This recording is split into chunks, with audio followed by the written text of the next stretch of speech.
Hey guys, how's it going? Michael Troy here. Today we're looking at another fantastic issue of Superman from John Byrne's legendary run. Can't wait to show it to you. Subscribe to my channel if you haven't already. Hit that like button and let's get right into it. Love this cover. That is so amazing. John Byrne's Superman was so iconic. This is Millennium Week 2, the crossover event du jour. I don't even really remember the impact or the crux of Millennium. I don't know. It just shows how kind of throwaway some of those things are.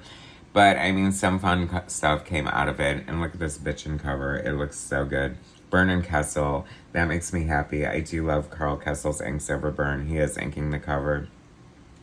I love these little, like, it looks like he's being attacked by all these action figures. And it just is kind of captures, I feel like John Byrne Superman was so good. I mean, some people lament it, even the man himself. Like Byrne has said in recent years that he regrets doing Superman because he felt like he was just brought in to, make good money or whatever. But I mean, hello, they're selling comics. What else is there? And as such a company man, I'm surprised he feels that way. And it's a little sad because, it must have been a dream come true. Byrne is a huge fan of Christopher Reeve's Superman.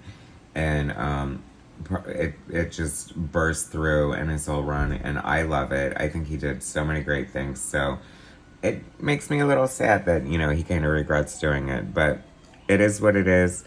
It's always different, from a creator's standpoint. Superman, toys in the attic. So we're getting Toyman, I'm guessing here. I had forgotten. Story and pencils, John Byrne. Inks, Karl Kesel. Lettering, John Costanza. Coloring, Tom Ziuko. Editing, Michael Carlin. All right, so that is off to a great start. This is an interesting splash page. You got this great tank here, and, it's kind of interesting to not have any figures. And damn, oh, this is such a great, John Byrne is like the master of this as far as the double page spread goes. I love that he's used the top of it. It's almost like a Sunday Funnies format. And then the bottom of it to get this great explosion. And of course, John Byrne draws such great explosions, such like debris and rubble, argle bargle as he calls it. And, this can just look like a mess. And he just does such a great job of it. I love it. I definitely think these look so identical. He's using some sort of, and I feel like John Byrne's technology at the time would have been like photocopying this and like cutting it out and pasting to the board. Interesting. I love, like, one of my favorite things that I've always loved about things I've loved about comic book art, especially if they take place in New York or a metropolitan city like Metropolis, and you get like these great cityscapes. Of course, John Byrne excels at it, but I just love the city skyline and how it looks. As much as I do love Karl Kesel inks, this sort of reminds me of like an effect Terry Austin would do, but it almost seems a little thick in some places. I am not trying to rip on you, Karl Kesel, for sure, because you are truly a master, and I love your art and your writing. Some people don't know that he's also written things, but I mean, this is so much fun. And I love the tropes of comic book storytelling, like using a sort of monochromatic palette to like denote that it's in the past, coupled with the rounded edge of the panel. Did you guys know that was a comic trick? I'm sure old fogies like mice watching like me know that for sure. And maybe the youngsters too. I mean, do they still do that in modern comics? I think they do. I mean, some things are kind of timeless, like storytelling. Godiva, how great is that? And of course, since John Byrne is like, Mr. Fantastic Four, I can't help but think of Medusa here. And what a beautiful shot that is, though. I mean, John Byrne really does draw beautiful women and handsome men and just like very heroic looking people. And that is so dynamic. And I love the fact that it's one of 5 panels. Lex Luthor. Interesting, it's like the further I am away from it, I guess because I'm a Capricorn and we age backwards, so I'm actually getting younger, and perhaps like getting into the psychology of it, perhaps that was the birth of this channel and why I sought my past to inform my present by, like, I just get such joy out of looking out of this, like, these comics from the past, like, that I got when I initially read them, and I don't know, it's just such a great connecting point. But even though I wasn't, like, a big Superman fan prior to this, as far as reading the monthly comic book, like, I always loved, you know, the cartoons and the movies and things like that, but, John Byrne made me, like, a monthly Superman reader, and I think for a lot of people, Superman, or John Byrne's Superman, is their Superman.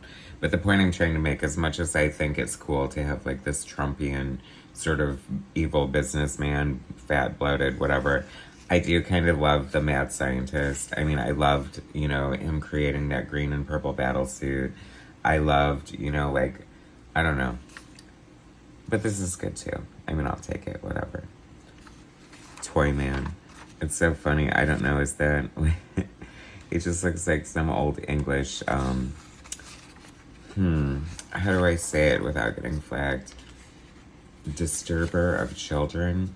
Someone who looks like they would hang out in a schoolyard, if you know what I'm saying. Anyway, I mean, sure, it doesn't get any creepier than that, so I guess that is a good aesthetic for a villain.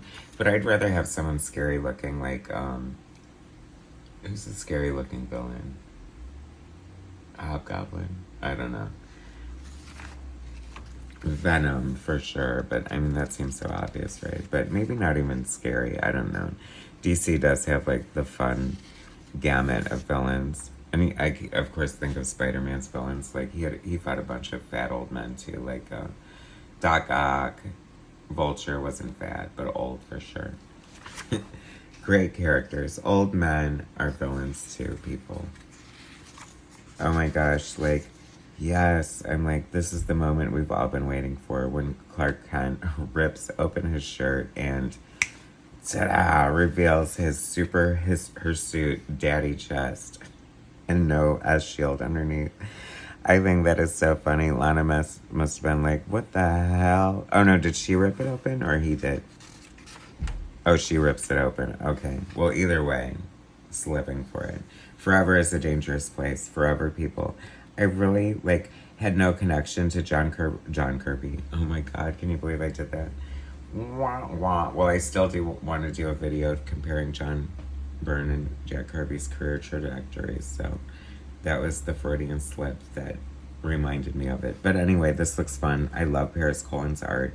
J.M. DeMatteis is a great artist. And then we have Karl Kesel inking again, so maybe I need to look for this before I post this video and jack up the resale value, because, you know, the Michael Troy effect is in effect.